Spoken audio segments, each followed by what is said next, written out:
Hello, everyone. My name is Arkadev Ghosh. I'm a PhD candidate in economics at the University of British Columbia.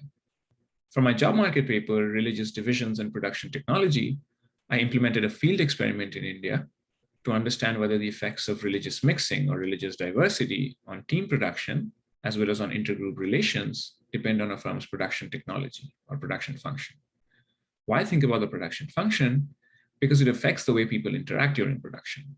It affects the frequency and length of interaction, and most importantly, by determining complementarities in labor input, it could affect the incentives to interact or collaborate. Why is this an important question? Technological advances are rapidly changing the nature of economic production. At the same time, rural-urban migration due to industrialization in developing nations is making industrial towns more diverse. Therefore, understanding how production technology interacts with diversity to affect production and worker relations will help us design effective integration policies in firms. And this is important because it is essentially firms where we expect most of the interethnic interactions to happen, given these two broad phenomena. I partnered with a large processed food manufacturing plant in West Bengal, India, that employs both Hindus and Muslims. These are the two largest religious groups in India who have a long-standing history of conflict.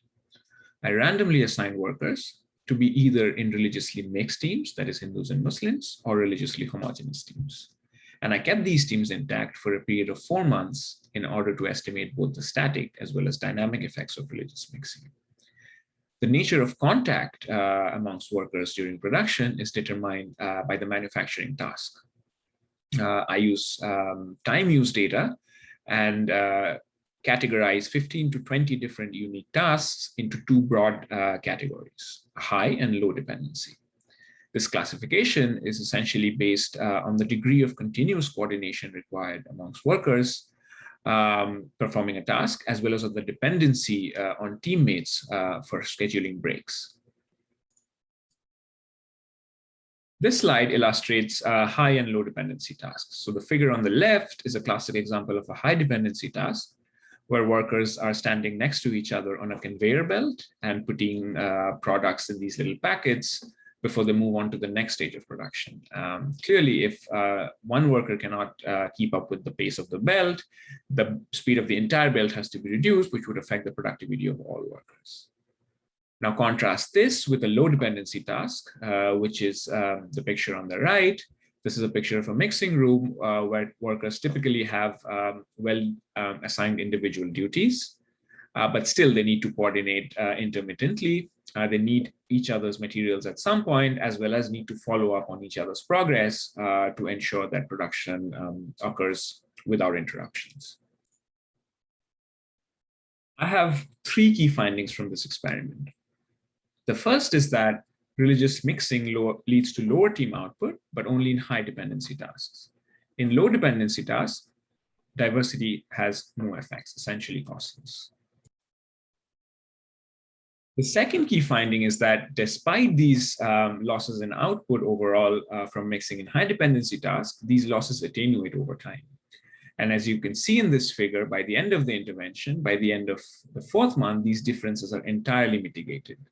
So this suggests that whatever frictions that led to lower output from mixing in high dependency tasks, they're ameliorated over time through repeated intergroup contact, and that helps bring about production gains or improvements to production.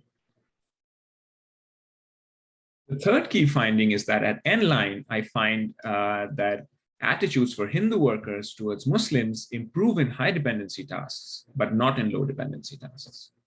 So overall, this is something insightful and non-obvious, that the largest positive effects of treatment on attitudes occurred in exactly the tasks that saw the largest negative effects on output.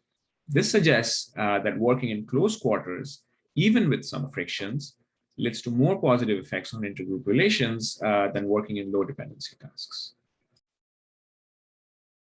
So if you have to take away one simple message from this paper, it is this. Past papers have shown that there are really these costs to integration in the sense that it lowers team output.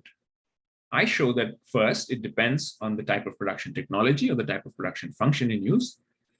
And secondly, and perhaps more importantly, it's that even under settings or under production functions where mixing can lead to lower output, these losses can be mitigated over time through repeated intergroup contact. And over time, this can bring about production gains. And not only that, it can help improve intergroup relations, which can help build a more cohesive and stronger workforce. Thank you very much.